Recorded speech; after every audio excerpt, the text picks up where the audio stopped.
Hello and welcome to 360 Gamercast episode 97 for Tuesday, the 16th of November 2021. I'm your host Mark Webb, gamertag Pearson ID, Steam ID, Webby 360G. And joining me on this very fine evening is... It's me, it's number one Stuntmaster. How you doing, Stunty? Yeah, good, thanks. You alright? Yeah, it's just me and thee this evening. I know, it seems to be like ones and twos every week at the moment. I don't know what's going on. And I just want to apologise to all the people that like to watch on Twitch. I'm having some issues with my software and I don't have time to try and figure it out at the moment, so we're not live streaming this week, which is very sad. Yeah, as we speak, I'm just putting it up on the socials so people are aware, so I do apologise. Yeah, so anyway... It's all good, isn't it, Stunty? It's just us. So yeah. We're living life. We're all good. It's just going to be the Moany Old Man episode, unfortunately, for everybody. Is that for you or me? I think it's going to be for both of us this week. I think you should start, Stunty, just so I can just update people on the socials very quickly. Okay. This evening. Right. What should I start with? I'll start with... Right, well, I haven't been on for a little while, so I won't go too much into it because I know we've been speaking about it, but Back for Blood, because the last time I was on was ages ago, and that was just before it, I think it was just after it came out. I've been having some good times on it with the crew, with Peebs and Dan in as well, and Darren and yourself. I haven't played it for about a week, actually, because I think... Mr. Peeves has gone away on holiday. He's gone to a sunny place, and so he's not been our man to the game with at the moment. Oh, he's loving it, isn't he? He's loving it. Yeah, he's loving it on his holiday. He's sending us lots of pictures. Yeah, enjoying the sunshine. He's been the 17-year-old kid again, isn't he? Yeah, going out till 6 a.m. in the morning. You know. So, but I did read a thing today because. I know you spoke about it on the Patreon show about the fact being that we got to the last boss and it was an absolute ball ache and we tried it so many times and couldn't complete it. Yeah, it was a pain in the arse. I did read a thing today about that on the news, that they do know there's an issue with the difficulty. Yeah, but they said there's too many bugs in the game that they can't solve, so that's why it does what it does. So they know there's an issue, but they don't want to make it too easy. But, I mean, to be honest, it needs something doing because, I mean, that was just ridiculous. The big problem you have with it is if you're going through each chapter and is great because what happens is so long as you don't lose any lives, you start to build up a good little arsenal of bits and bobs on your card system.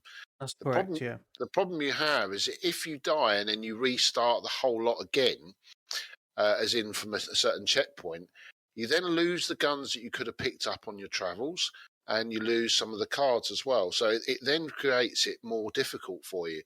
And that's the problem. So it's a shame because at the moment it is that difficult on certain sections that it will probably put people off. But hopefully they patch it. When Mr. Peeps comes back, we'll probably try and see if we can finish it because it would be nice to try and finish it. I must admit, because I do like it. It's a great, great game, but like you said, it's not as good as Left 4 Dead, which it's just maybe because it was at a certain time we never had it before. That's something new and fresh, wasn't it? Really. So yeah. I mean, the thing is with Back for Blood is I do think it's a very enjoyable game, but. I think the difficulty on the easier setting, as we've mentioned in previous weeks, is just too overwhelming.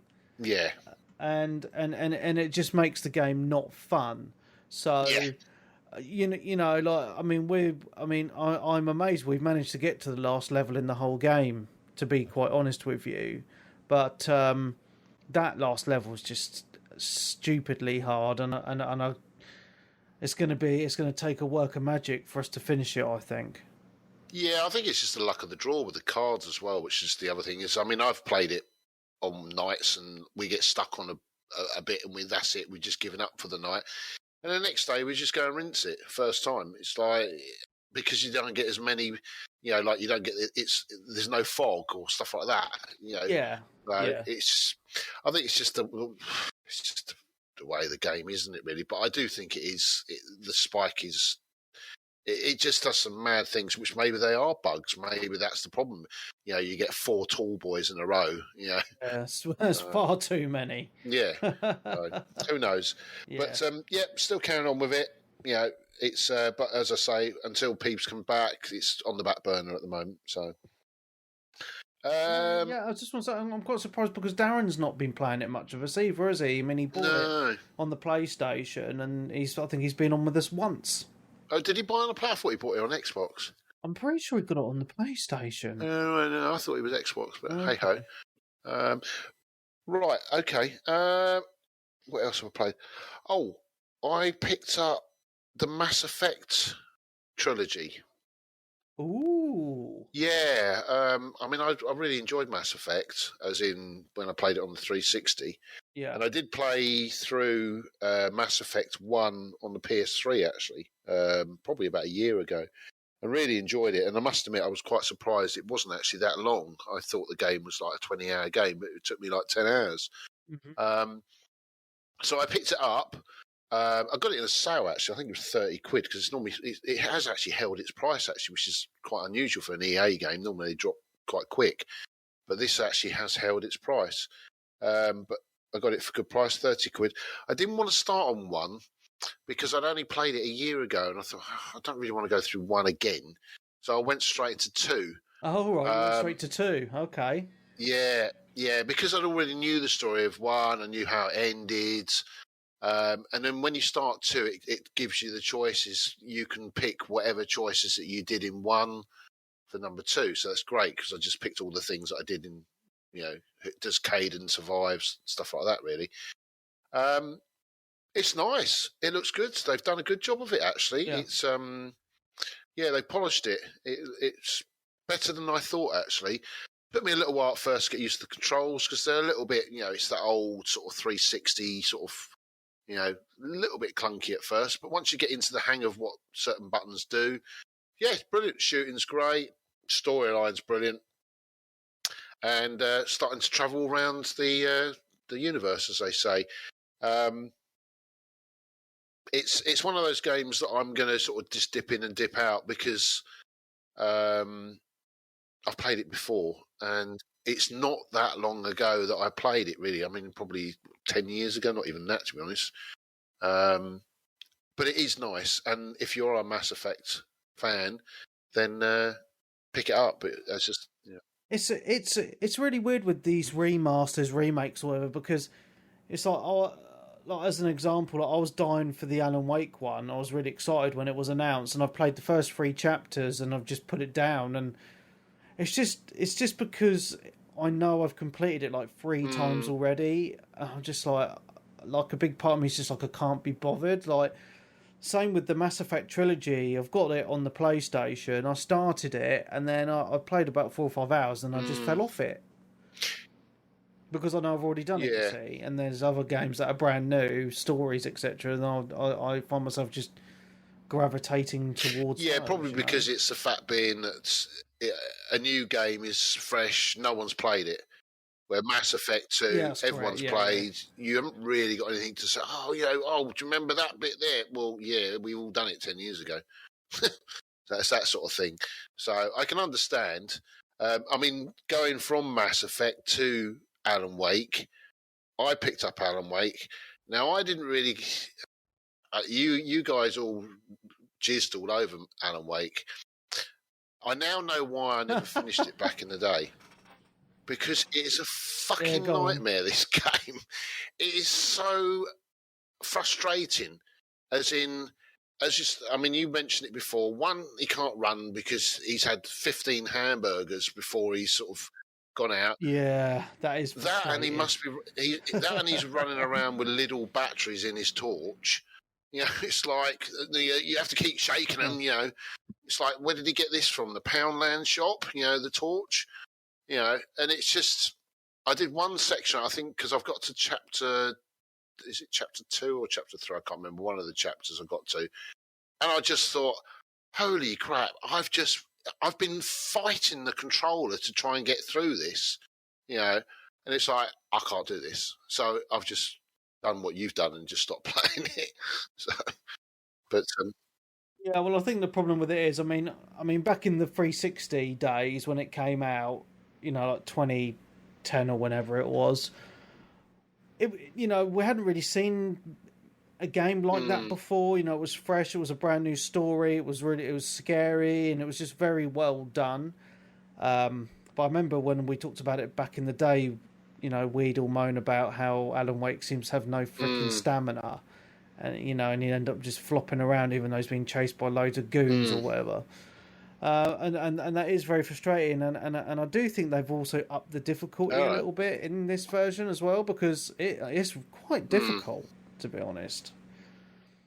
But I mean, I'm still enjoying it, but the problem is at the moment there's just too many games to play, so it's just dedicating it. It's very difficult. Yeah, I'll probably go back to it, but it's going to be one of them where I'm just going to leave it for the moment. I've got other things, like you say, because there's loads of games at the moment I want to play. It will just sit in my pile of shame, and then I'll probably go back to it at some point. Hopefully go back to it. I'll probably switch it on again and think, flipping hell, and then turn it off again. So I'll do that with certain games, unless they really grab me again straight away, but who knows. Yeah, so that's that one. What else have I played? I picked up a game called Generation Zero. Probably never heard of it.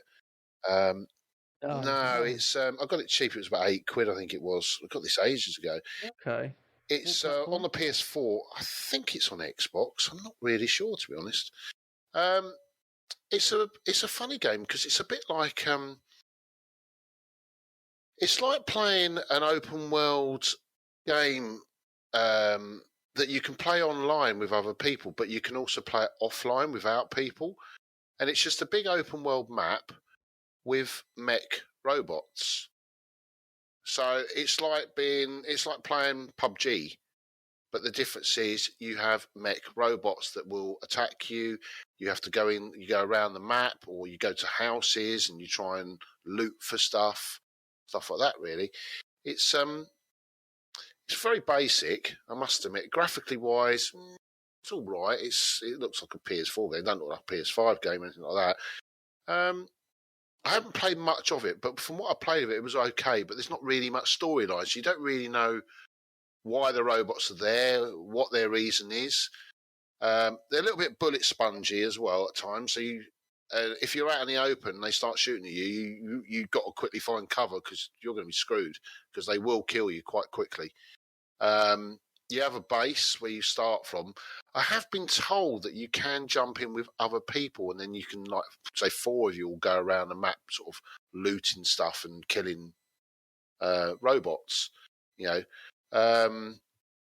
that's about as much as I can say, because I haven't played enough of it. But from what I played of it, it was probably about an hour and a half of it. It was all right, but it just didn't really do anything new. But it's like say you wanted to play PUBG, but you didn't want to play against other people. If you get my meaning. Yeah, I am just watching a video on it at the moment because I've never heard of this game, and it looks a little bit like, a little bit. It reminds me of DayZ a little bit with the base build and stuff, but it seems a lot faster and fluid with the first-person shooting mechanics. Yeah, it's definitely on that. Yeah, but it just doesn't really give you any. You start the game and you don't really know what you're doing. That's the thing with the game. You've got to figure it all out. Yeah, there's quite a few games. Yeah, it's like I had to run around. I had to try and find. You don't even start with a gun, so that's how much it is. It is like like the PUBG sort of games where you come into the map sort of thing. But the difference is you're already starting on the ground. It's all right. I'm going to go back to it because I'm quite intrigued. But I did read a few things on it. A few people said that it's like it doesn't really go anywhere. But who knows? We'll just see. I'll give it a go. I've just been reading it's had a really big update on the PC in the last 6 months, and a lot of people really like it by the looks of it. But yeah, is it on Xbox? I think it is. Yeah, Yeah. Xbox One, PS4, and Right. PC. Yeah. So, but yeah. So I mean, graphically wise, it's not like the it's a lot better looking than PUBG on the PlayStation. You know, because that Yeah. I must admit that does look a bit. Well, it won't take a lot, though, will it? No, that was quite janky. Even though I did enjoy it, apart from the shooting mechanic, it really did suck balls. I must admit. So Yeah. that's that one. What else have I played? Got two more, well, three more actually. I'll try and get through these quick. Started a bit of Near Replicant. Yeah, which nice. is it's the pre. Yeah, it's a remake of which was before Near Automata, which is the original Near, isn't it? Which was a PS3, Xbox 360 game. I don't know how different it is from the original because I never played the original. Right. Yeah, it's good. It's quite slow the way it starts. It's very much like Near Automata, the way you're going into your actions against enemies as you do. The beginning's a bit full on, as in like it's quite slow pace, but after you got past the beginning, the beginning is absolutely batshit crazy, and then it sort of jumps a load of years, and then it all goes quite chilled again. It's very much like Near Automata, the way the checkpoint systems are, the map system, everything about the game, the way you shoot, stuff like that.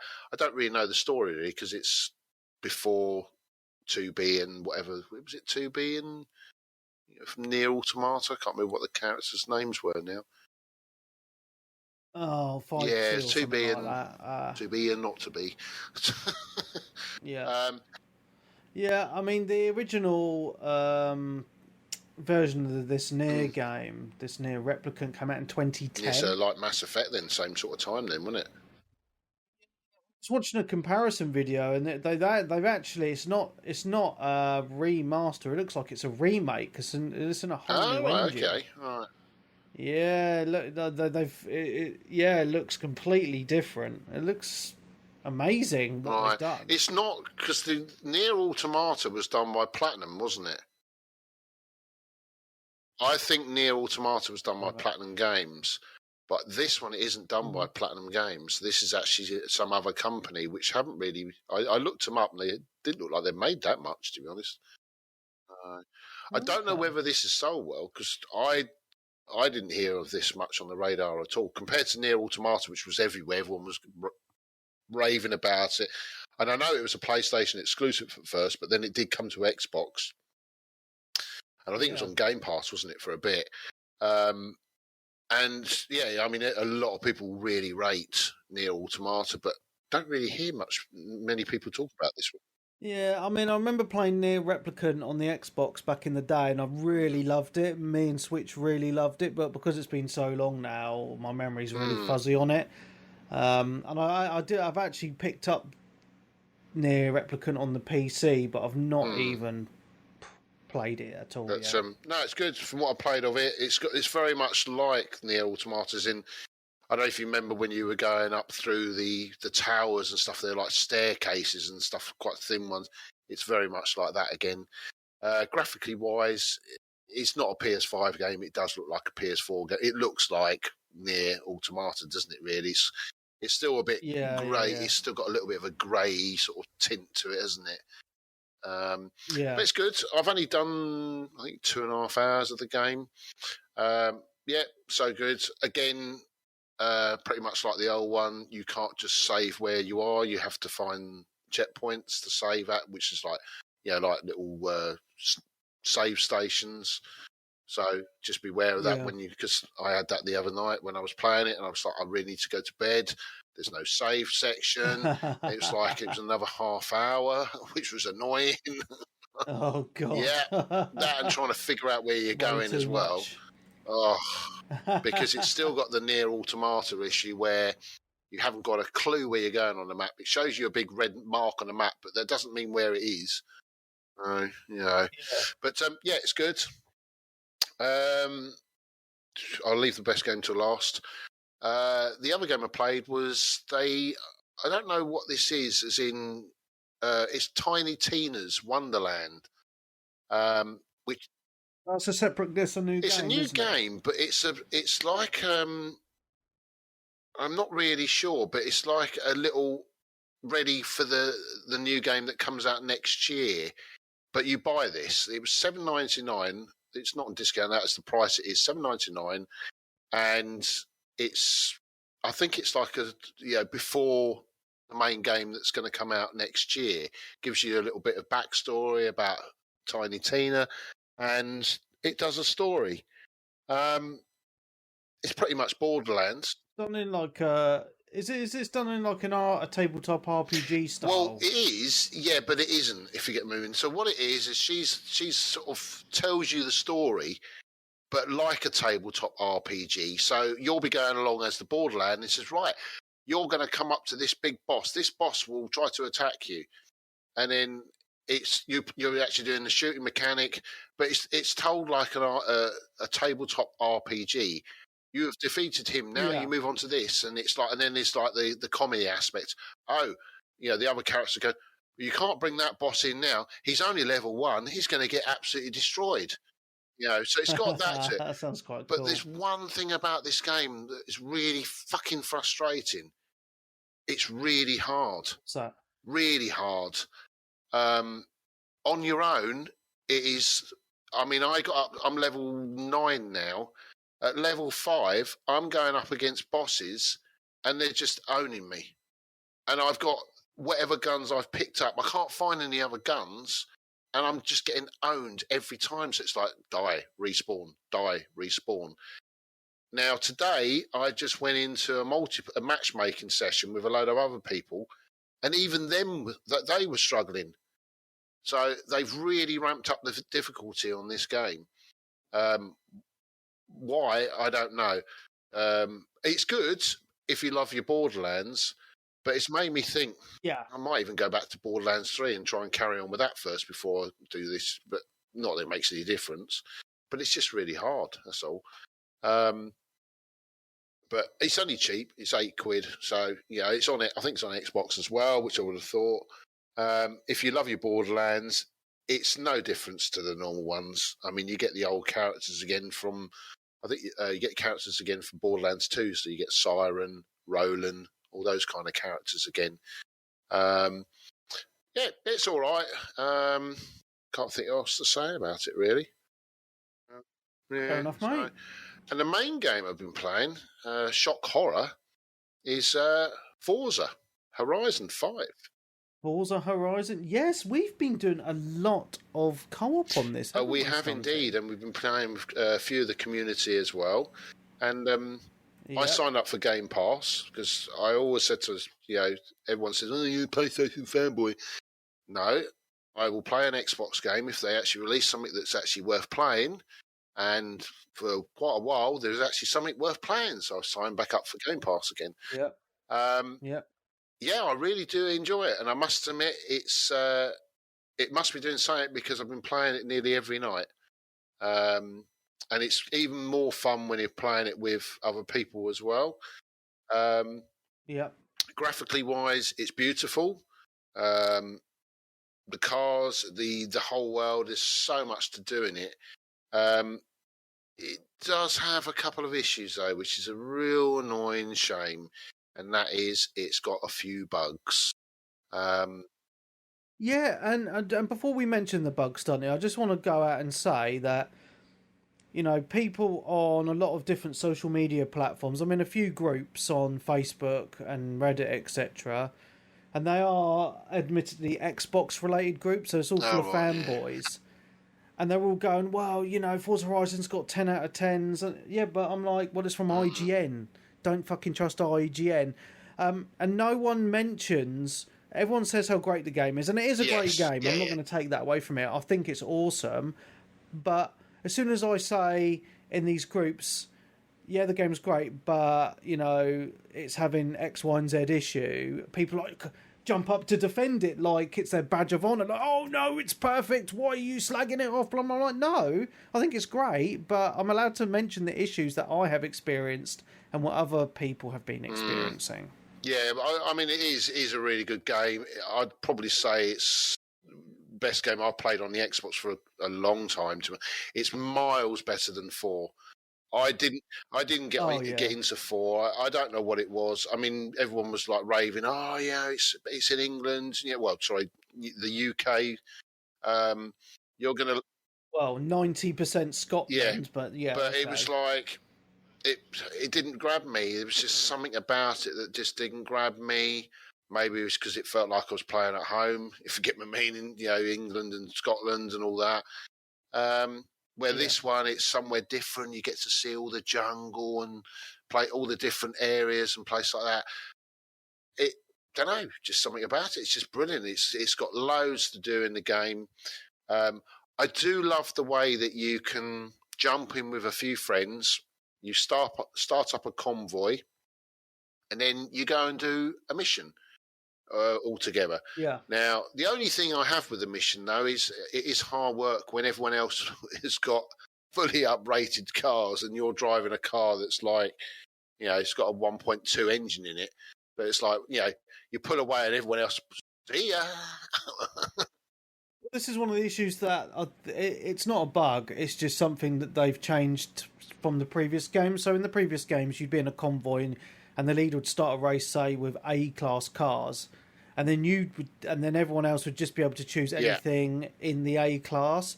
But on this game, what I've noticed, if the leader chooses like an A class Ferrari, then everyone else can only choose cars in that subclass, because you've got like off-road vehicles, you've got your modern sports, classic sports, and all that. So if someone chooses like a classic sport A class, then you can only choose a classic sport A class, which I think is really, really annoying, because I tend to tune up a certain amount of cars to the maximum of each class in previous games, because I knew that I'd always be able to use them. But on this, it's like, like today I was playing with Sly and he chose some obscure cars. I was like, I've got no fucking. It was A class, and I've got like nearly 200 cars in my garage in the game, and I had nothing that I could use, so I had to borrow his car. It's just so frustrating. Yeah, I must admit, I didn't mind the bit where it said I could rent a car, because Venom, wasn't it? It is Captain Venom, isn't it? Yeah, he had a car. To lease a car was his car, so it's probably the only time that I actually got to. I think it was 4th on the grid, at the ends, because I had a decent motor. Whereas, one of the cars, it gave me a rental, and it was like some Buick thing. Holy crap! It was like on rails. The way it was wandering around the road. I mean, I did actually finish in 6th. I remember that, and it was like, holy shit! I was fighting that steering all the way down that mountain. It was unbelievable. So, but no, it's good. Yeah. I must admit, I am actually really pleased. I did actually sign up just to play this this game anyway, and I mean it's great, and there's a lot of people playing it. We need to get Forza Friday going, because it didn't happen Friday. Well, I mean the problem this week was Battlefield launched on Friday, so a lot of people were playing that. But just going back to Forza, I mean I'm really enjoying it. I've done about 50 hours or so on it now. I've already completed like the main story, if you can call it that. I've done most of the stuff. As I mentioned in the Patreon show last week, I unlocked all the roads and did all the bonus boards in a weekend. And I've nearly done all the races in the game as well now. I've done all the jumps. I've just got some of the little other stories and stuff to do. So I've poured some hours into it. I'm really enjoying the game, to be honest. But I can't mention the game without saying that I have been experiencing a few issues, and I know not everybody has. I have been experiencing more issues on the PC than the Xbox version, but we're still getting a lot of issues when we're playing online together. So there's a couple of things that are frustrating. So when you convoy up with your mates and you're just driving around the world, you meet up with them and then they suddenly just vanish. Yep. Their car disappears and then they disappear off the map. And it's like, well, what's going on? I'm in a group with my mates. Why can't we race around together? And then the other issue we've been getting online as well is obviously the disconnect bloody alert thing at the top of the screen every bloody 30 seconds or so, which is very that's not great at all, because that launched with that, and it's been on. It just keeps doing it all the time, doesn't it? Yeah. And it doesn't actually mean you've actually disconnected. It's just an error message that's just popping up because it's being a pain in the arse. And then the weirdest one that we have been getting is when we're in an actual race together, like we'll still be in the race together, but our friends' cars will disappear on our screens. We can't see them or anything like that. It's really odd. And it will say they're in like first position when they're actually last. And it's just very odd that they're having these issues when, this is the 5th game in the series. Yeah, I mean, the other games launched probably better than this, but the series has been going for a long time, so I don't understand why they seem to be having all these issues now. Another issue that I've been having on both the PC and the Series X is it happens every so often. When you do the big jumps, the big ramps and that or whatever, or you just seem to like go up a hill and you fly in the air for ages. Like if you look in the distance, I keep on like there's like no world, and then it will suddenly just load in. It's just really jarring to see that, and it's just very odd. And then the other issue that I have on both systems as well, it's more noticeable on the PC, is when you're driving along, like there's a lot of pop-in, so like trees will pop in all of a sudden, the background mountains will just look really odd until you get closer, and then all the assets load in. And then the biggest one that I find really jarring is the field. So you'll be driving past all through the fields, and it's like the shadows will just suddenly like appear on top of all the crops or whatever, just right in front of you, and it's just, I just find it really jarring. And I say I do notice it more on the PC because I'm sitting really close to my screen. But when I sat close to my Xbox, my TV with my Xbox, I was noticing similar issues as well. And the other issues that it's just affecting PC players is it depends on the setup, but I've got a few friends who have better rigs than me, and they're struggling to even play the game. It keeps crashing on them. They're getting a lot of errors, and it's just pretty much unplayable, which I think is, it's unforgivable, to be honest. When Forza Horizon 4 launched, it didn't have any of these issues at all. An Xbox, no matter what people think, it's now a platform. So if they're releasing a game, it's coming out on the Xbox and the PC. The PC version should work. And the fact it's not working on people's rigs that are like £3,000 plus is just unacceptable, in my opinion. It's absolutely redonkulous, especially since they push out, we're massive PC and all this sort of stuff. They're really trying to push it. It's just wrong. So, and it hasn't detracted from my fun with the game because I'm still playing it on both systems. I'm having a lot of fun. I'm playing it every day. But for review sites to give this game a 10 out of 10 with all the issues that it's launched with is just highly suspect, in my opinion. I don't think there's actually been any games this year that have deserved a 10 out of 10 at all. Especially I look back at Deathloop, and that game was another game they gave a 10, and that wasn't a 10 either. No, so it's just one of those things where games are just launching really broken at the moment, and it is a conversation piece that we're going to get to a bit later when I talk about my games played as well in the news section. But yeah, I mean, it is a good game, but I think people are going in with their blinkers kind of closed. Like I think a lot of people, because it's an Xbox exclusive game and it is good, I think a lot of people just ignore the issues and I don't want to talk about them. And then I just get called a moany old git on Facebook and the Discord group, and I'm just like, I'm just pointing out the issues, guys. Come on. Well, that's the trouble these days, because the problem is people have invested in that console or that system. They don't want, regardless of what it is, they don't want to hear if it's poor. I mean, you get it on the PlayStation as well. You get it with Nintendo. It's just the way people are today. They will fight their corners. There's nothing wrong with it, mate. It's you, But for me, I'm a multiplayer gamer, as in I will play every system. I'm not going to defend, regardless if I know this gen I've been more PlayStation. There's things on PlayStation I'm not happy with, and I will say it. I'm not going to just say, "Oh, everything's perfect." No, it's not. But that's just me. But a lot of people will be like that. Oh, it's you. There's nothing wrong with it. The game works perfect. Well, it's just something I always see on Twitter is like everyone's banging on about obviously how awesome Forza is, and you always see the PlayStation fanboys in the comments going, "Wow, it's not as good as Gran Turismo," and I'm sitting there thinking, "Why are you arguing about this? It's a completely different games." Yeah.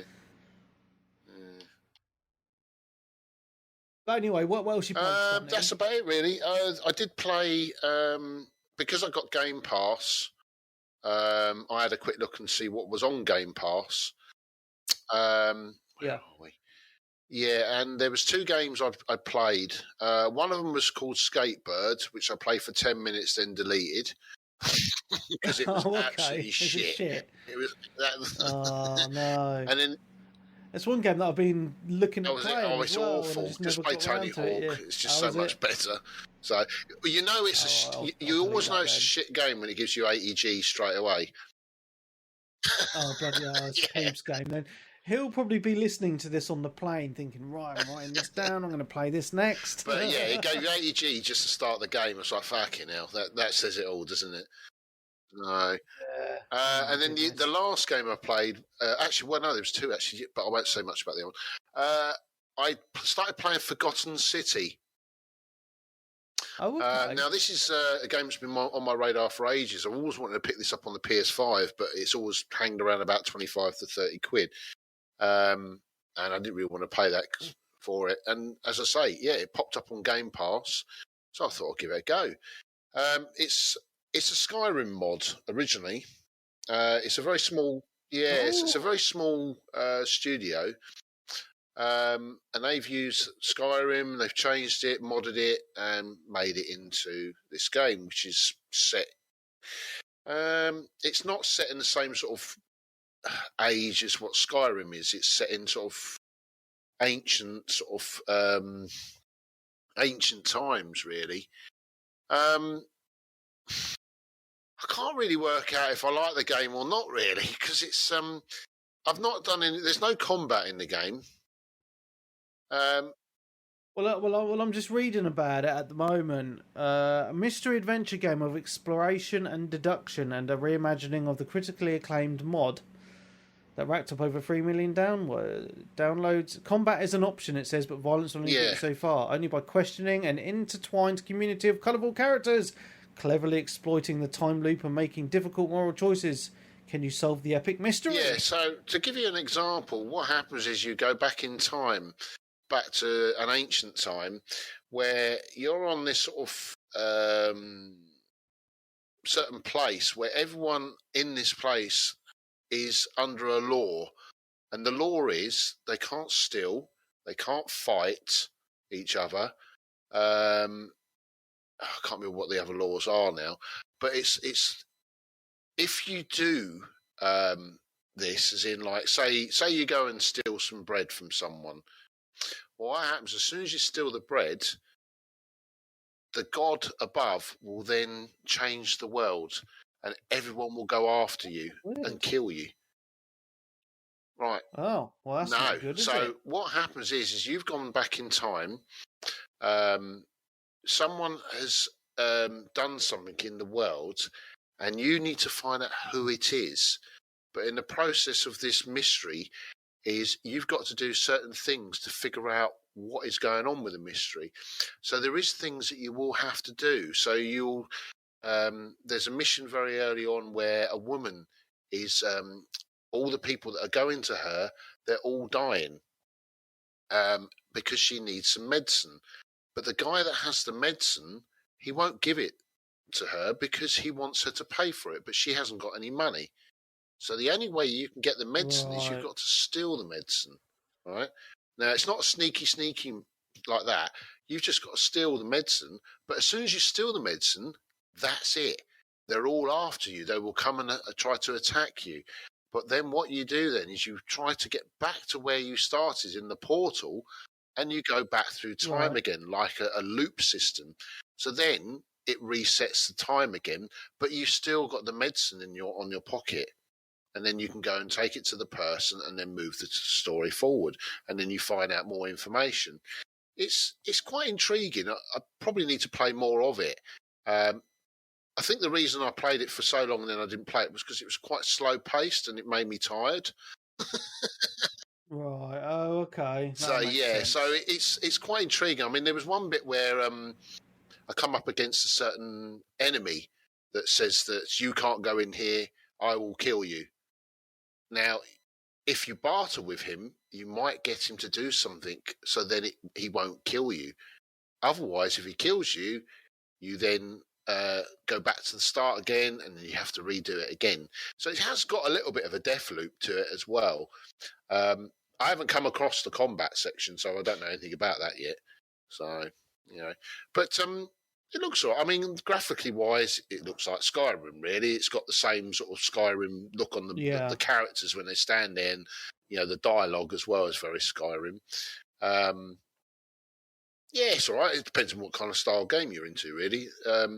It's a little bit more different than what I expected it to be, but I'm going to keep at it. The trouble is, I've got too many games on the go at the moment. Yeah, that's a problem, isn't it? When there's just so many games on the go, it's just difficult to stick to one thing. So, that's about it, really. That's all I played. Well, it's quite a lot, actually. That is a lot. Yeah, kept us going for a while. 40 minutes almost. Right. Okay. So, I mean, we've already talked about Forza. I've not actually played a hell of a lot this week, to be honest. Okay, so I'm going to get straight into it then.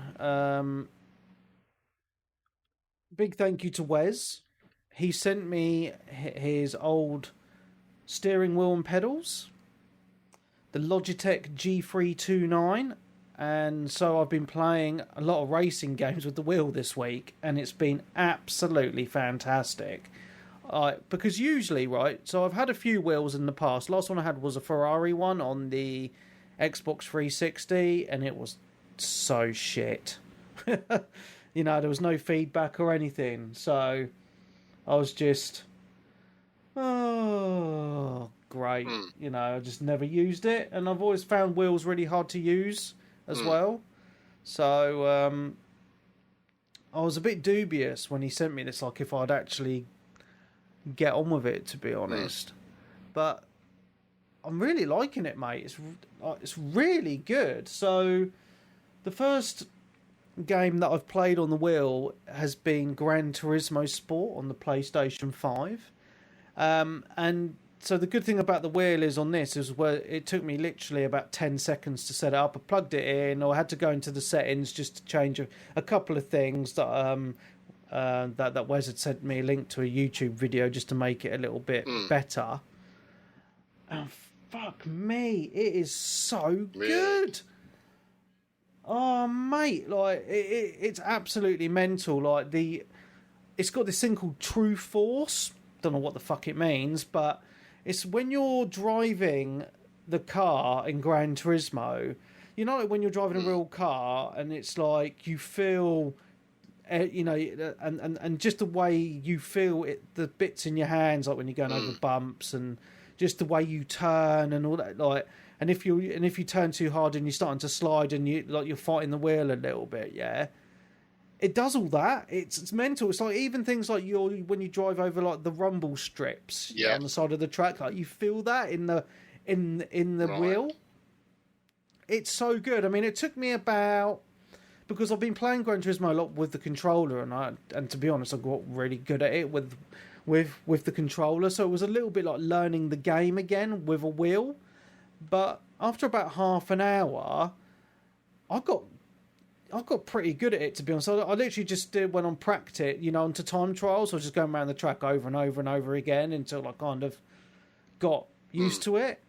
And man, it's just so good. Like just the feel and everything, and the pedals are really good as well. Like obviously you've got your accelerator, which just feels like an accelerator in a normal car. Not not heavy or anything like that. But what makes it is the brake pedal. Like it has good resistance to it. So obviously, the harder you push it, like the harder you actually brake in the game, and it's set up very well where it actually feels like an actual brake pedal in a car, which is quite cool. Clutch pedal though has no resistance really at all, which and as you know, when you drive a manual, you have that biting point, right? So it's just a bit weird not having that. So I've got the shifter with it, but you can also, instead of using shifter, you can just use the paddles on the back of the wheel. So I've played around with both of those.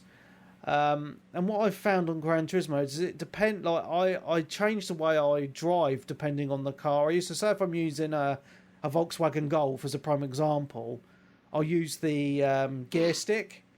I'll hit the clutch down and to put it into neutral to change gear, and that's quite enjoyable because those cars aren't super duper fast or anything, right? They're fast cars, but they're not. It's not like a Ferrari or something like that, right? But then I find when I'm playing with a fast car like a Ferrari or something like that, I'll change to the paddles because a lot of these cars have more than 6 gears anyway, and there's only 6 gears on the shifter. And also because the cars are going so fast, you need both your hands on the wheel at all times anyway, just for that extra stability and all that anyway, and the ease of cornering and stuff. So it's just really nice to have both those options, to be honest, and it's really made the game brand new for me again, just from using the wheel, and and I just have to say it's added another level of immersion to the game. It's just really, really good. It's blown me away, to be honest, how good having a wheel is for this game. Does the wheel work on both PlayStation X and Xbox and PC? No, so you can buy. So they all work with the PC, but you can only buy one that works with the PlayStation and PC, or one that works with the Xbox and the PC. Bit of a pain. Yeah, I mean, you can. I have looked online. You can buy these little adapter things, like these USB adapters, that'll make it work on another system, but they're quite expensive. They're about 80 quid. Yeah, and to be honest, I'm only going to use the wheel on my PlayStation and my PC anyway, so for me, it's perfect because obviously Gran Turismo 7's coming out next year, so I'm going to be using it on that. I have tried the wheel on a few games on the PC as well, and not loads because I've been quite busy just playing other games and that, but last night I was up until 1 o'clock in the morning playing Project Cars 2 with my mate Dave because he's got a wheel as well. So it took me a little bit longer to get it set up for Project Cars 2. But once I got it set up, man, again, absolutely insane. And the thing with PC games is there's just a lot more options. So with the feedback on the wheel, you can have it quite strong, but it was just too much. So I was tweaking the settings for quite a while just to get it to feel just right, and I got it to quite a good sweet spot in the end. And again, it was just so much fun because what made that fun is because my mate Dave has also got exactly the same wheel as me. It was just us two. We were just racing each other around Nürburgring over and over again for like 3 hours because we were tweaking our settings and doing the race again and just dicking around, changing cars because he's got the same setup as me. He's got the shifter, but obviously he uses the paddles as well. So we were like just driving around, different cars, saying, right, we'll use the shifter on this car on this race and we'll use the paddles on the next race with a, Ferrari or whatever. And it was a lot of fun. And the thing is, like, because we were reading up about different sim racing games on the PC, and obviously we know that Project Cars 3 is out. It's been out for about a year, but all the community and all the reviews say that Project Cars 2 is actually better as a sim racer than Project Cars 3. And I already owned Project Cars 2 anyway, so I was like, right, well, I'm not going to spend any more money. So we'll just play that. And so good, because I remember I bought Project Cars 2 last year, and I tried it with a controller, and after one race, I fucking deleted the game because it was just too hard. But then once you use a wheel with it, it's a whole new ball game. It's actually easier with a wheel than with a controller, because it's just set up, as a sim. It's a pure sim racer, so it's set up very well with a wheel. Yeah, really, really. It was like, it's one of those weird things where when you use a peripheral like a wheel with a racing game, or like a flight stick with a flight game, or whatever, it's like it adds an extra dimension of immersion. And it got to a point last night, it was like midnight, and I was chatting to Dave, and I was like, I actually feel like I'm driving an actual car right now, because obviously I've got my monitor quite close to me. I'm inside car view, looking out the window, got my wheel, and I'm driving. It's like, it just felt real, man. It was so good, and that's just what I wanted to convey to people, just how much fun and how cool it's been using this wheel, because I've even had points this week playing Gran Turismo where my boy's like, "Oh, Daddy, can I have a go?" So he's been sitting on my lap doing the steering wheel while I've been doing the pedals.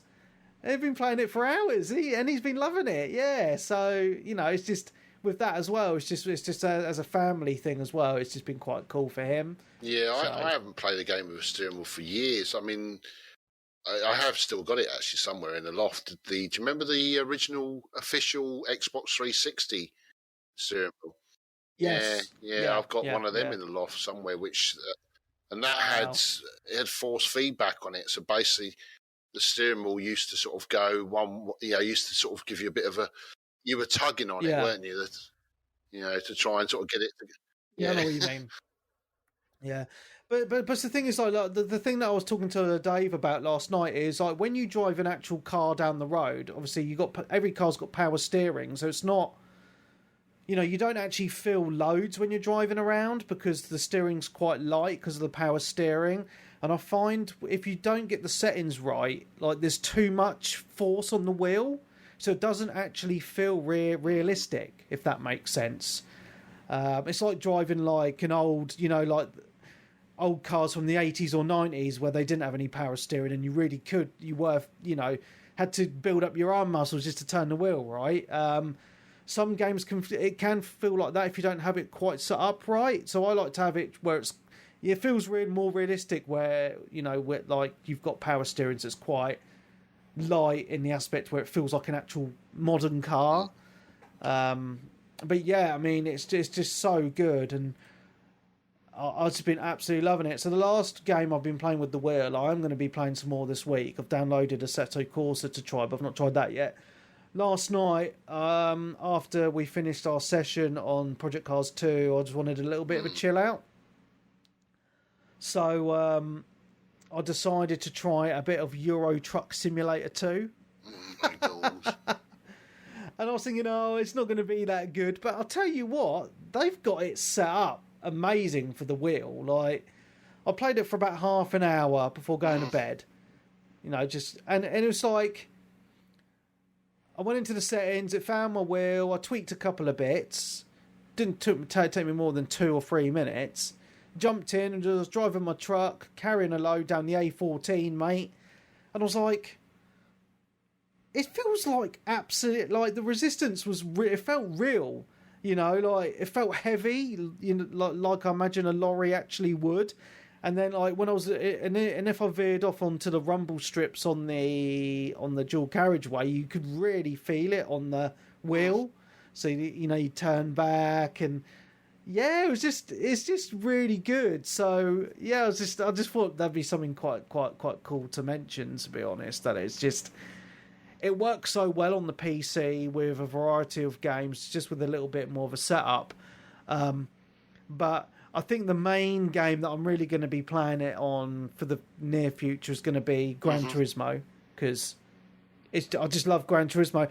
Gran Turismo is such a hard racer to beat, to be honest. I mean, Project Cars 2 is up there. It's really, really good, and as I say, I'm going to check out Assetto Corsa this week. But with Gran Turismo, and I know a lot of people didn't like Gran Turismo Sport, but it's just, it looks graphically it looks good. It's just got that cool menu system. The car sounds are all there. And I'm really looking forward to Gran Turismo 7 in March. So yeah, it's just a shame my mate Dave, his wheel, he got the Xbox version, so he can't play it on his PlayStation. So he's a little bit gutted. Yeah, so he doesn't get as much use out of it, which is why we've been trying to find someone on the PC to play. But I think Project Cars 2 for the PC is going to be that. Unless something's better, comes out better, if a set of course is better, whatever. But Project Cars 2 seems to be hitting that sweet spot, to be honest. Yeah, so, and the other game that I played with my boy for quite a bit this week as well was Flight Simulator. I hadn't played it for quite a while, and because we were playing with the wheel, it got to a point where he was like, Daddy, I want to play the plane game with that joystick. And I was like, oh yeah, we hadn't played it in so long.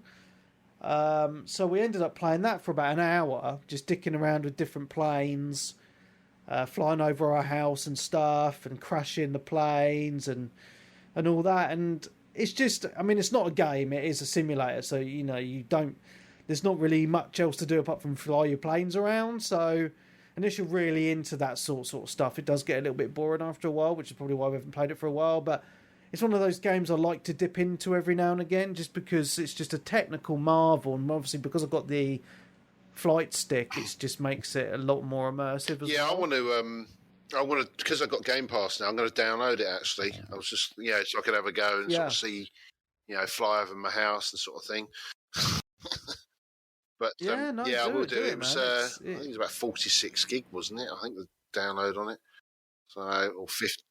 I think it takes up over 100 on my PC. Maybe. So. I did have a look to see if I had enough for it, because that's the only trouble, isn't it? You have to juggle with your hard drive space these days. Yeah, that's correct. But I'll download that tomorrow actually, and then I'll probably give that a go and see how I get on with it.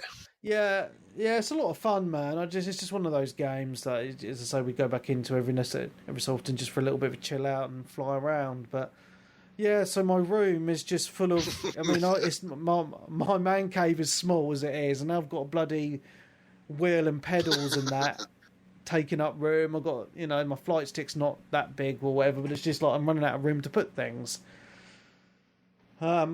Yeah, so, and the last game I have been playing since Friday is Battlefield 2042. Oh, okay.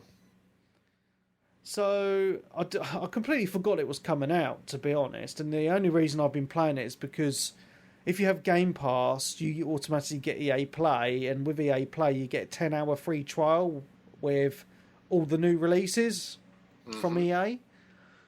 And it also works on the PC, so I downloaded it on the PC.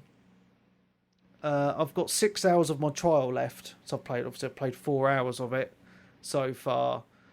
And I have to say, I am really liking it. It's a lot of fun, Stunty, to be honest. And I've noticed quite a lot of people on my friends list playing it, and it's just sod's law. I've been playing it on my own, and then literally just before the podcast started, I had invites from 2 different people to play it. I was like, I've got to do the poddy. But I did try to play with Clarky on release day, and the cross-play wasn't working. It has been fixed now, because I've been in games with people on both Xbox and PlayStation platforms. So that seems to be working okay. But I think one of the best parts about the game is the Portal mode.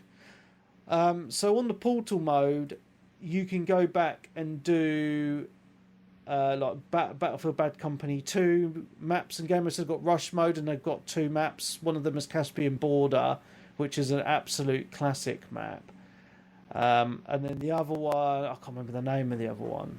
And then you've got the Battlefield 3 game modes and maps. You've got the Conquest on some of their maps. Battlefield Bad Company 2. And then there's another game mode, I can't remember quite the name of it or whatever. So I've been playing those quite a bit, the Bad Company 2 and the Battlefield 3 stuff, just because the old Rush mode and some of those old maps are classics, and it's just been a lot of fun. But what I have noticed is, compared to the main game, there's a rather large graphical downgrade, because they haven't properly remastered those old maps for the Portal. And I'm not saying that's an absolute deal breaker or a bad thing or whatever, because it's still an enjoyable experience.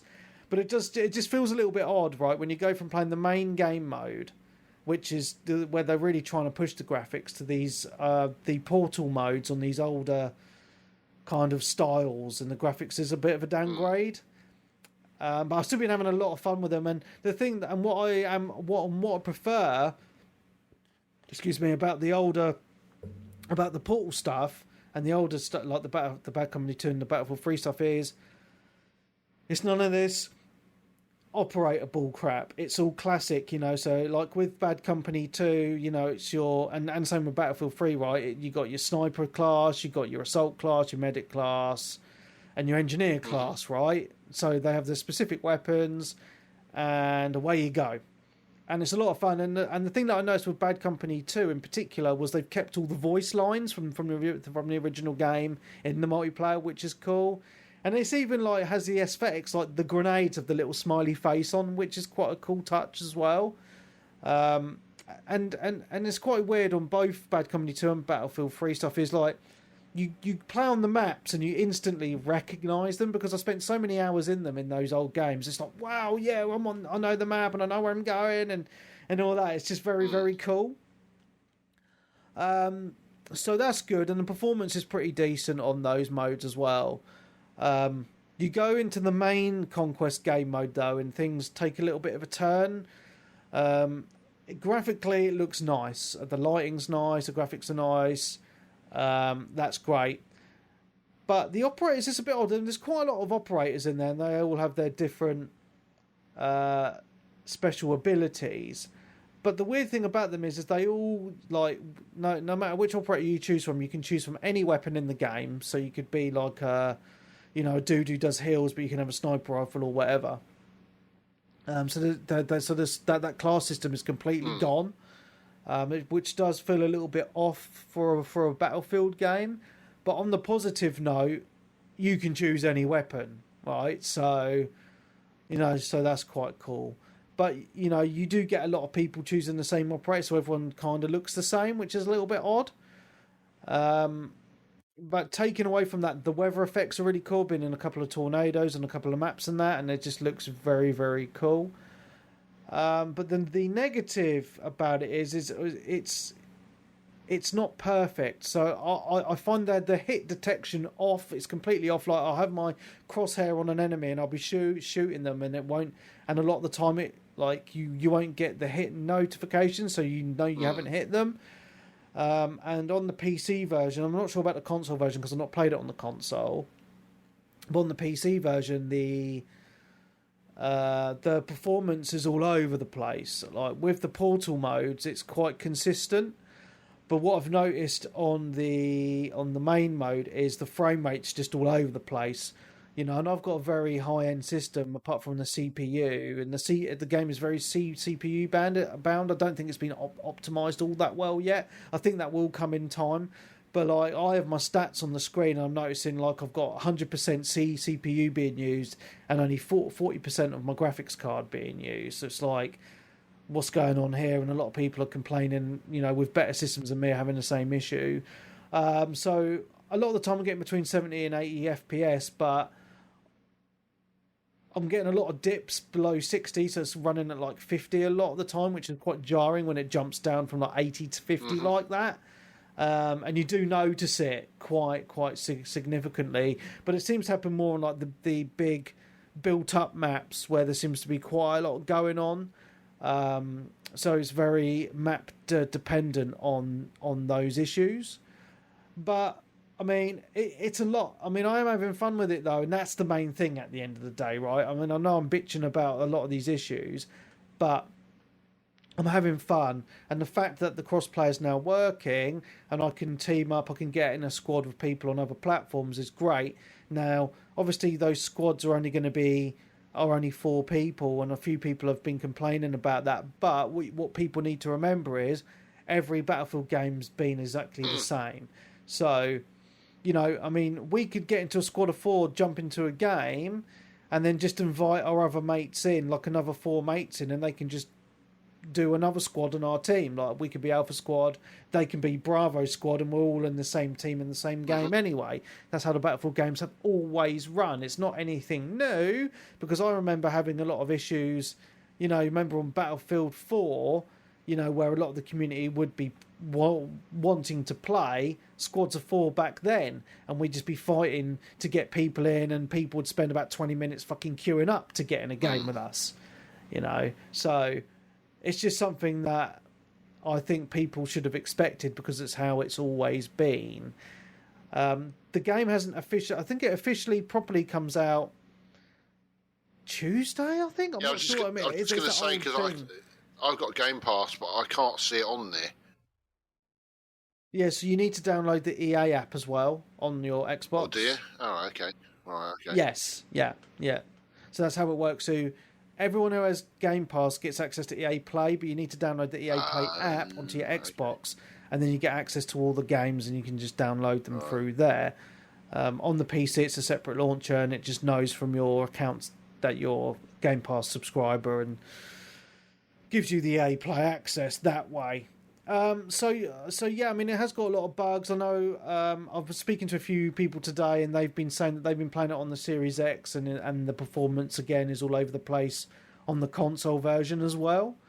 So it's just typical EA with a Battlefield game. They always launch with issues, which I think will be fixed in time. Now, my only concern is, obviously, we've got the 10-hour trial. I've got like 6 hours left or whatever. Like, I'm trying to suss out how much the community is going to be playing this, because, you know, once my 10 hours has run out, the only way I'm going to be able to play it is if I buy it. Now, at the moment, I'm having fun with it, but I don't want to be wasting my money buying this game if hardly anyone's going to be playing it. So it's just something I'm trying to suss out at the moment. You know, at the moment, it's only just come out, and there's quite a lot of people playing it. But what's going to happen in about a month's time?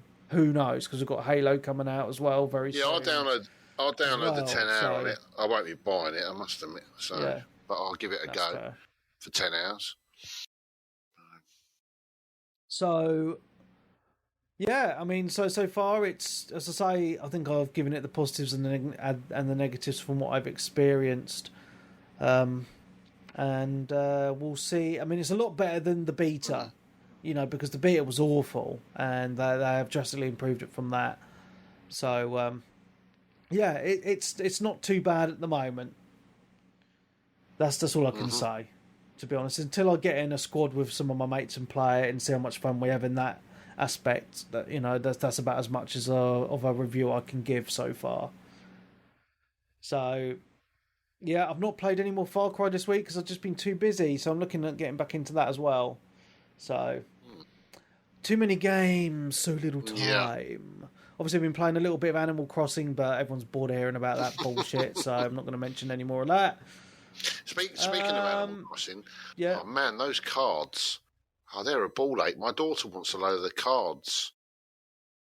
Oh, these are the cards you can buy off eBay. Well, you can. It's the NFC ones to get. Yeah, but they're on the season 5 ones. They do seasons. I know it's like fucking patent, you know. And it's like, I've looked them. They're like £12 for 3 cards. It's like, talk about you know, all the kids. Oh, I really want it. You know, it's sort of. It's terrible, really, isn't it? What, you know, games today and companies do. Yeah. And yeah, you're paying just for a card, literally a piece of, it's ridiculous. £12. You know, I mean, I remember my dad used to moan at me when I used to buy Panini stickers for my football album. I mean, he used to, you're wasting your money. And I used to pay, I think they were £1, I think they were, or 50p for 3 or 6 or whatever it is. I think it was 6 in the pack. And he used to always bitch and moan about it. But I mean, that's nothing compared to what these are, you know. Yeah. Hey ho.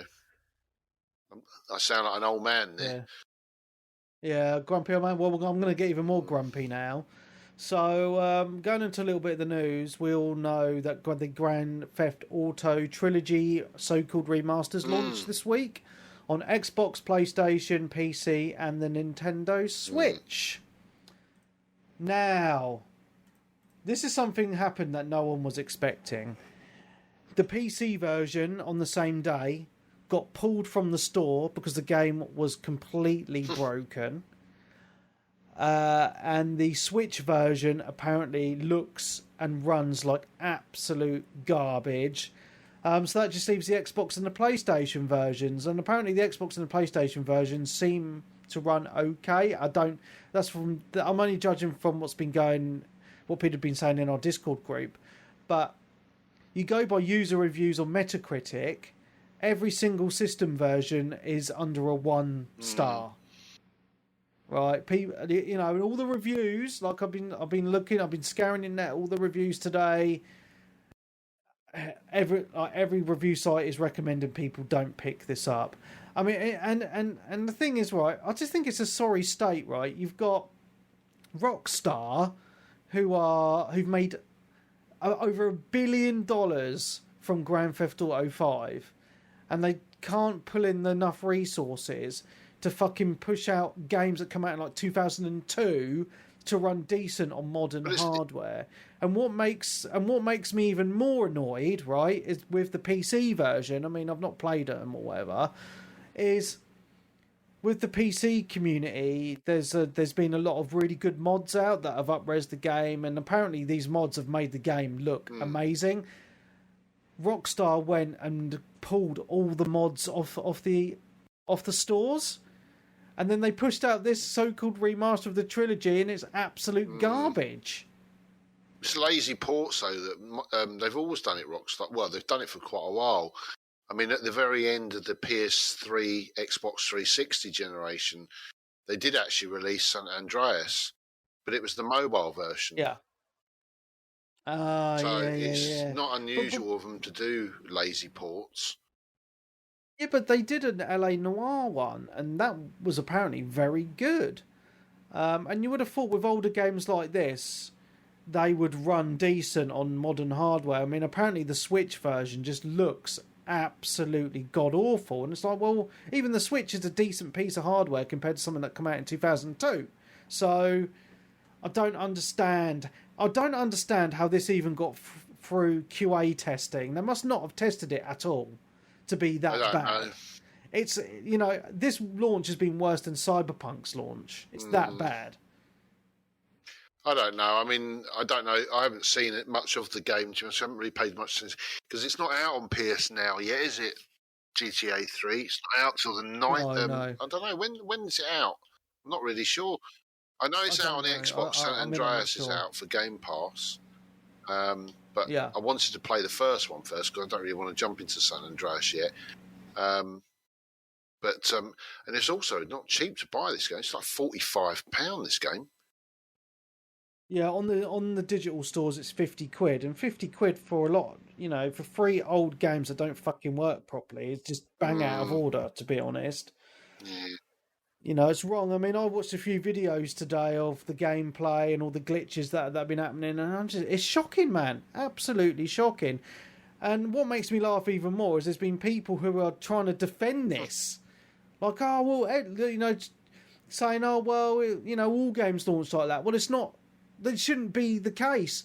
We've had 3 games launch in the last couple of weeks, and they've all had horrible bugs and glitches. Forza Horizon 5 doesn't run on a lot of PCs. Battlefield 2042, I've mentioned all the bugs and glitches and the performance issues that's launched with. But the Grand Theft Auto Trilogy so-called remaster just takes the icing on the cake.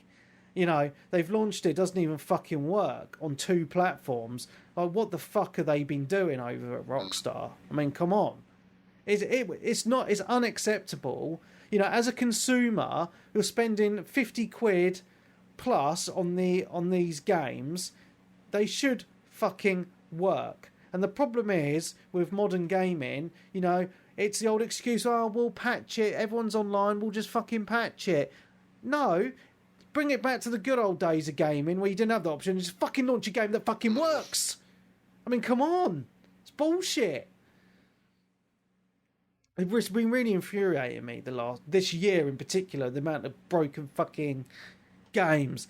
And you can't use COVID as an excuse. Just launch it when it's ready. Delay it if it needs delay it. The trouble is they get away with it now, don't they? That's the trouble, because everyone just, oh, well, it'll be all right, it'll be fixed. Cyberpunk did it. It got away with it, didn't it? It's gone on for a long time now, hasn't it? And it's been out a year now, right? And the console versions still are not fixed.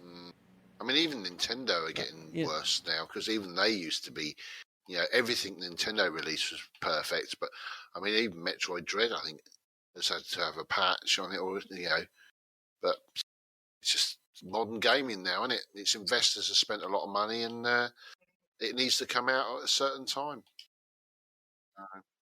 It's just, but the problem, the thing that annoys me is that us gamers, we're the mugs that are still giving them money. Well, if you buy it, yeah. And because the fact we're buying those games day one broken, they're just going to continue doing it until we vote with our wallets. But because we're such addicts, we just fucking buy them anyway. We're like crack addicts trying to get our next fix, aren't we? Oh, the new Battlefield's coming out. Fucking hell, I'm going to buy it even if it's fucked. It's Grand Theft Auto, my favourite franchise. I've played these games before. Oh, they completely fucked up the art style. It looks like a cartoon and the game doesn't fucking work. I'm still going to buy it anyway because I'm a fucking mug. I don't get it. So it's just been annoying me this week, it really has. And I know I sound like a moany old git, but it's like, it's our hard-earned money that we're paying to purchase these forms of entertainment. It's our favourite hobby at the end of the day. And all I'm asking is for games to come out that just work. It's not a lot to ask for, is it? The problem Surely. We've also got now is we've got things like, and probably get moaned at for this, but I wasn't really of a fan of this whole now the VIP now for Forza, where you get it 4 days before everyone else because you've paid for the extra, for the season pass. I'm not a fan of that. I'm sorry, because you're just creating I get it 4 days before everyone else now. And, so everyone else is 100 levels higher than you. Okay, it doesn't make much difference on Forza, but if that's something like a certain game where better guns are going to mean you're going to be better at killing other people, then... Well, it's like with Battlefield 2042, right? It's... You're getting all the unlocks for your guns before everyone else, like all the attachments and all that sort of stuff. And the thing I forgot to mention as well is with the portal mode, people are making their own games just to farm XP. So there's people that are like, who have unlocked everything on day one because they're just doing this XP farming. It's crazy. So yeah, I mean, I know what you're on about, Stunty, because with Forza, it's done that the last couple of games as well. You buy the Ultimate Edition and you get it 4 days early, but you also get VIP mode and you get, so with the VIP mode on Forza 5, you get double XP all the time, and you also don't have to buy a couple of the houses, which are quite expensive as well. So you're always gonna have an advantage over everyone else. Which I'm not, but this is now the new norm now, isn't it? On games. Yeah, pay to win. Well, and also Microsoft, all the people with the best cars make double money, don't they? Because they're already getting money out of you for Game Pass, and realistically, you're buying the game again, aren't you? Really, if you think about it, all right, it is a season pass, but you are buying the game again, aren't you? Because you're paying £35 for it.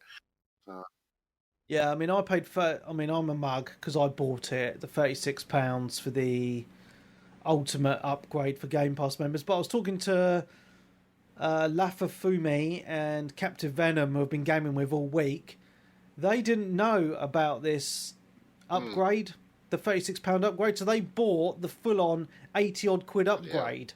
The Ultimate Edition, the full-on, because I didn't know about the Game Pass upgrade, so they were a little bit gutted when I was talking to them about that. Yeah, I bet they were. So I'll bet you there's a lot of people that have done that as well. So yeah, it's very frustrating, mate. Very, very, very frustrating. And a lot of games are doing it. You got Ubisoft who are going more towards the live service stuff. There was a little bit of news this week that Far Cry 7 will be will more than likely be going to a live service model, which is frustrating. And they seem to be going like that with all their games. You know, the new Assassin's Creed is looking like it's going to be a live service game, and then there's a new Ghost Recon game coming out. That's like a battle royale type one, Frontlines I think it's called. That's going to be a live service game as well. So you know, it's like, well, what the fuck are you doing? It's an always online service as well. Well, they're trying to go to this kind of... I think a lot of games companies are trying to go towards this kind of mobile method of gaming. You know, you look at mobile games and they rake in so much money because it's... People just spend, you know, hundreds and hundreds of pounds on these mobile games. And that's what they want to try and get to with console/PC gaming as well. And then if the game doesn't do well, they just shut the servers down. Oh, well. Yeah, that's it, yeah. Look at Evolve, you know. Look at what was the Battleborn, stuff like that. All dead, gone. Yeah. Oh, a little bit of news has just popped in. The Grand Theft Auto Trilogy has just been pulled from the PlayStation Store. Really? Yeah. So it's only available on Xbox now. I'm sure it'll get pulled off the Xbox Store. No, they didn't pull Cyberpunk, did they? No, they didn't, did they? So, and this is the thing, because on all four systems, I mean, obviously PC's been taken down, but on all the other systems, people have just been putting in refund requests because the game's just that fucked on, even on the consoles, from what people are experiencing. And you know, you just got to look at the professional reviews and the user reviews on Metacritic to see how unhappy people are with this trilogy. Which is, you know, it's a shame, because I was hoping it would launch good, you know, because I was thinking of dabbling in it at some point. It's just very frustrating. Okay, another bit of news though. Halo, the new Halo that's coming out. There are rumours circling the internet that it's going to be released on Tuesday. So the day this podcast comes out. Isn't it? What's that, Halo? It was coming out early.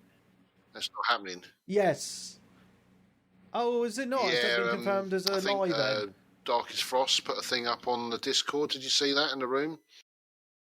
Right. He's put a thing from Xbox to say it's not coming out now on the date. So basically, they found it probably doesn't work. So, because that's every game today. No, I mean the beta worked really well. Oh, and Battlefield, I was wrong. It doesn't launch until Friday, okay. So it's a whole week early.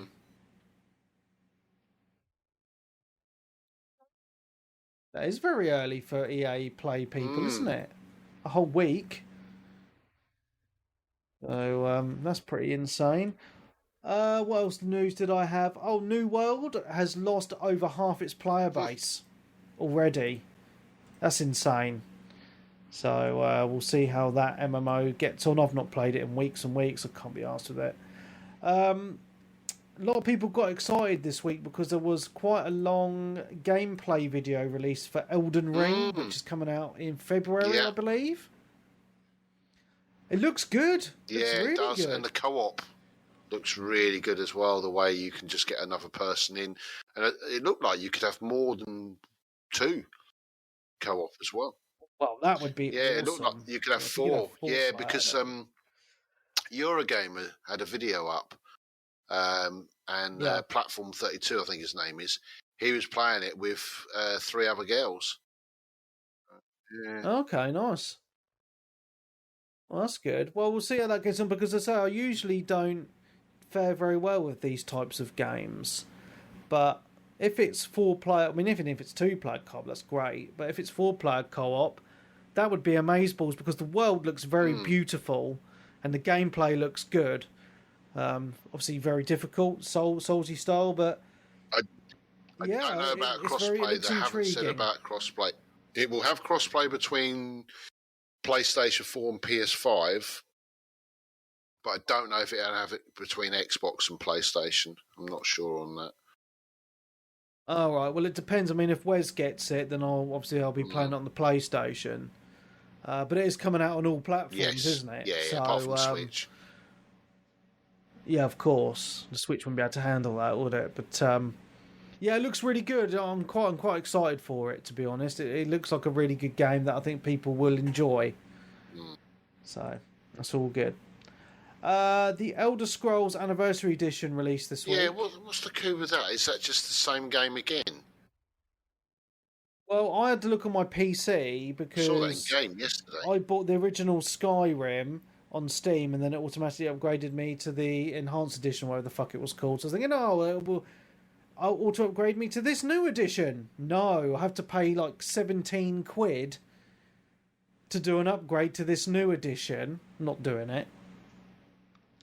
And from the brief time I have looked it up, it literally just adds fishing and some other side quests. It's not worth it, in my opinion. They keep on trying to milk this cow, and it's got to a point now where it's just like, no, I'm not giving you any more money, you fuckers. Well, it's Microsoft now, isn't it? Well, especially on the PC with all the mods, you don't really need it, you know. So it just would be a waste of money, to be honest. So just thought I'd throw that in there. Diablo 4 and Overwatch 2 have been delayed past 2022. So maybe a 2023 release date, maybe even longer. Who knows? Don't really care about those games, to be honest, but I'm sure someone who's listening does. So don't get your hopes up for next year, because it's not happening. My last piece of news is the Steam Deck has been delayed by 2 months. So the original launch date was supposed to be Christmas time. It's been delayed now until February at the very earliest. I've actually cancelled my order. Oh, right, okay. Yeah, well, it's 450 bloody quid. hell, it is expensive. Wow. Shit. For the version that I wanted. It's a lot of money, and because I've got the extra Switch now, I don't really feel like I need it. So I just thought I'd cancel it, because I want to put my money next year, if I actually have any spare cash, towards a PC upgrade next year. So that's where my money's going to go. So that's going to cost me a little bit, maybe about 700. So, yep, that's where that's going to happen next year. And that's all my news. Have we had any questions? Let's have a quick look. We've had one question from Clarky, and that's it. Right, okay. So he asks, how have you found Forza Horizon 5 and Battlefield 2042? And I've already answered those. So, yeah, I mean, God, we've ripped through the show this week, haven't we? Absolutely. Well, I haven't played Final Fantasy, have I? No, sorry, Darren. But I was expecting us to be a bit more moany this week, but I don't think we've actually been too bad. We've been quite positive. I'm not. I try and not be as moany, because I get moaned at from, oh, you're just an old man. Yeah. Yeah. But I do think, I don't think. I mean, I wouldn't call it moaning. Just pointing out issues in your games. We still love the hobby. We love gaming. I mean, we've been, I've been playing Forza even though I've been having some issues. Been playing some Battlefield even though that's been having issues. But we can quite happily enjoy games and still point out the problems that they have. And I think that's just part of being a hardcore gamer, really, to be honest. You notice these things. Yeah, it's a difficult one, because we do love games, but it isn't great when you pay a lot of money for a game and it's a mess or it's broken or whatever. Yeah, definitely. Cyberpunk was an example. Even though it was playable, it did have some weird glitches. I think the biggest thing is when you get a game where it crashes. That's when it can worry you. Yeah, that's when it's frustrating. You lose your Yeah. save and all that. Like, no. Yeah, I mean, especially, I've had that on games where you play a game, you lose the save, and you've got to go all the way back. You're like, oh, here we go. This is going to be a nightmare. Yeah. But luckily, I didn't really have that issue with Cyberpunk. Yeah. Cool. I think that's the end, Stunty. I think we're done already. What is the time anyway? New world record, 20 past 10. Because that means I can go to bed at a normal time. Nice. I'm going to do a little bit of games. Yeah, I'm playing a game at the moment. I'm playing Mech Warriors 5. Ooh, yeah. Do you remember the Mech Warrior games? Yeah, used to love them back in the day. I remember there was one on the OG Xbox. We had this massive bloody controller, and it was really difficult to use. Yeah, it's on Game Pass. So I'm just giving it a bit of a go. It's all right. It's because there was one that came out on the 360. You used it with the Kinect, wasn't there? Don't remember that one. Yeah, I'm sure there was. Yeah, I do remember playing them on the PS2 because I think there's been more on the PS2 than that. I don't think they did all of them on the Xbox. I'm not really sure. I haven't played one for years. I just saw it on Game Pass. I thought, is that okay? Nice. Yeah, it's not anything special, as in it's pretty straightforward. The only thing is I keep getting my... Oh, Jesus. It's a bit buggy. That's the only thing. Yeah, it's a bit buggy. I've just gone through a wall. Cool. All right, mate. Well, I think that's going to be the end of this week's show. I think I might have sussed out what the issue might be on the software side of things, and we're going to have an investigation maybe tomorrow. Yeah, well, we need it sorted for Thursday. Yes, the music show is being recorded. Did I apologise at the beginning? I can't remember. No, if I didn't, for the Patreons, the music show didn't happen last week because Sensei forgot it was happening and I couldn't get a hold of him. So I've managed to get hold of him now and we're recording it on Thursday. So hopefully that will be up next week. So a bit of a delay, but it is coming, so don't fret. Awesome. Cool. Okay. That's about the end, isn't it? Big shout out to all the Patreons. Especially our VIP patrons Wes, Phil and John. You guys are super awesome. If you want to subscribe to the Patreon, visit patreon.com/360gamercast. £5 a month gets you every single episode and all our special episodes like the up and coming yet slightly delayed music special. So do it now. So anyway, from me, Mark Webb, gamertag, PSNID, Steam ID, Webby360G. And from me, #1 Stuntmaster. So thank you very much. We will see you next week. Goodbye. Bye.